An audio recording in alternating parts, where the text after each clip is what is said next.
Salut, c'est Alex et bienvenue dans l'épisode 14 de Réflexion entrepreneuriale, le podcast où je partage vraiment pas mal de choses pour vous aider à cogiter et à passer au niveau supérieur, au niveau de l'entrepreneuriat. Alors aujourd'hui, je vais vous parler d'un truc, en fait je voulais vous en parler hier, mais bon, j'ai pas eu trop le temps, donc là je vous fais cette vidéo. Il est 7h45 du matin et du coup, en fait, je vais vous en parler hier, c'était dimanche que ça s'est passé. Et donc, chez moi, là, il y avait un salon de l'habitat.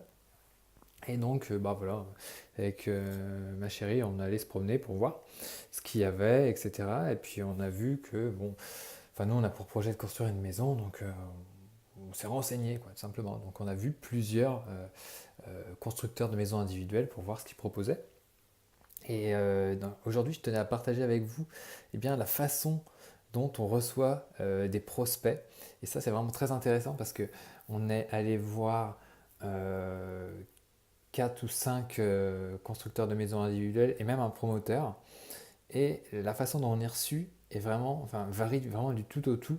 Et ça, c'est vraiment super intéressant parce que, bon, voilà, on était habillés tranquille, il faisait beau. Euh, on est plutôt jeune. Et du coup, on n'est pas reçu de la même façon. Et donc, il y a des personnes qui vous accueillent, on va dire, assez, ils sont assez ouverts, ok, bon, qu'est-ce que vous voulez faire, où est-ce que vous voulez habiter, qu'est-ce que vous voulez comme type de maison, etc. Bon, on discute. Puis il y a d'autres personnes qui sont un petit peu plus, on va dire, un petit peu plus, alors je dirais pas carré, mais un petit peu plus euh, tranché, on va dire. Je trouve pas vraiment l'adjectif, mais un peu plus sèche. Et ça donne pas une bonne impression, même si on peut voir que voilà, vous avez un beau stand et tout, vous faites sûrement des très bonnes choses. Mais la façon d'accueillir les gens, surtout quand on vend des maisons, c'est pas des pains au chocolat. Quand on vend des maisons, voilà, on ne sait pas vraiment à qui on a affaire. On ne paye pas de mine, mais voilà, enfin, on ne sait pas vraiment à qui on a affaire. Donc, je ne sais pas si vous avez déjà peut-être pris de haut un peu des gens quand ils vous ont appelé, etc. Mais en final, on ne sait pas vraiment à qui on a affaire. Il y a quelqu'un qui peut être, par exemple, très mal fringué et puis qui peut être, je ne sais pas, millionnaire, quoi. On ne sait pas vraiment à qui on a affaire et ça peut nous être préjudiciable. Le truc est que la personne qui nous a plutôt mal reçu, lui, il peut être certain qu'on ne lui achètera jamais de maison et qu'on ne recommandera jamais on recommandera jamais son entreprise.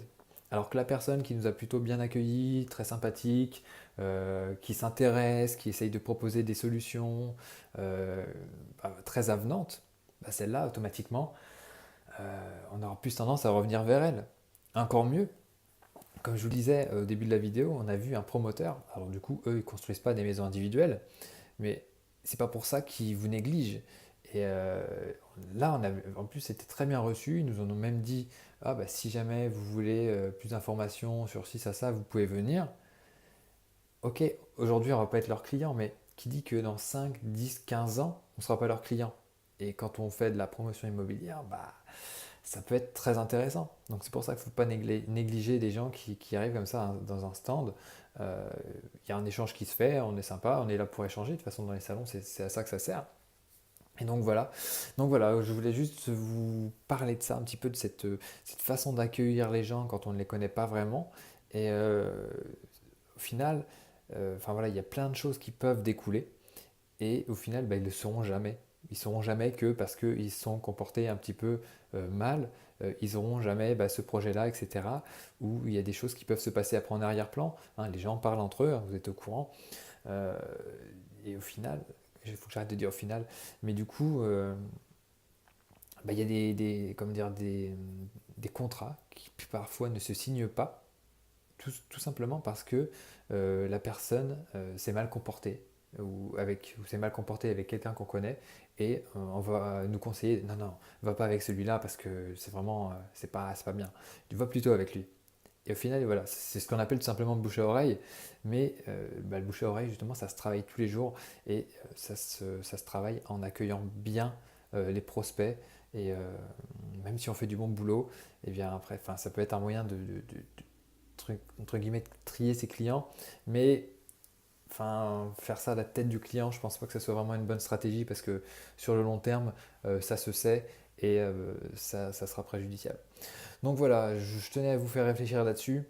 Quand vous échangez avec des clients, en plus surtout par email, hein, on ne sait pas forcément la tête qu'ils ont, sauf s'il y a leur petit avatar, mais et encore, on ne sait pas à qui on a affaire.